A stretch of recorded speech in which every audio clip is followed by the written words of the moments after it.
நம்ம அடுத்த வாசனம் வாசிப்போம். 2 சாமுவேல் 11வது வசனத்தை வாசிக்கும் போது, அவன் தூசிக்கட்டும், அப்படி செய்ய கர்த்தர் அவனுக்கு கட்டளையிட்டு இருக்கிறார். பாருங்க, அவன் எப்படி ஒரு வார்த்தையை சொல்லுகிறான். அவன் ஒரு நிமிஷம் அவனை கொலை செய்யணும், அவனுடைய தலையை எடுக்கணும் அப்படி நினச்சா அவன் எடுத்திருக்கலாம். அதற்கான ஆட்கள் அவன் கூட இருக்காங்க, அவன் கூட சேவகர்கள் இருக்காங்க. ஆனாலும் அதை செய்யலை. ஏன்னா அவன் தூசிக்கணும் என்று ஆண்டவர் வச்சிருக்கிறாரு, அவனுக்கு கட்டளை கொடுத்துருக்கிறாரு. அவன் தூசிக்கட்டும், அதனால என்ன?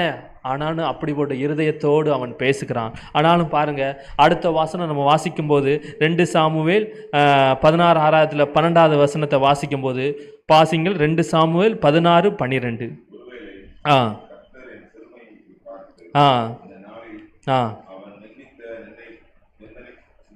நிந்தனைக்கு பதிலாக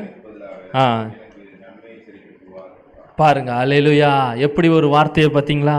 ஒருவேளை கர்த்தர் என் சிறுமையை பார்த்து, ஒருத்தங்க துக்கப்படுத்தும் போதும் ஒருத்தர் வேதனைப்படுத்தும் போது நீங்கள் பொறுமையோடு இருந்துட்டீங்கன்னா நீங்கள் ஒரு சிறுமையாக இருக்கீங்க. பதில் பேசாமல், வாக்குவாதம் பண்ணாமல், அந்த இடத்துல நீங்கள் ஆண்டவரை நினச்சி மன தாழ்மையோடு நீங்கள் பொறுமையோடு இருக்கும்போது ஆண்டவர் பாப்பா, என் பிள்ளைய நீ நிந்திக்கியா, என் பிள்ளைய நீ அவமானப்படுத்துகிறியா, அந்த அவமான நிந்தையை நான் நன்மையாக மாற்றுவேங்கார். அல்லேலூயா!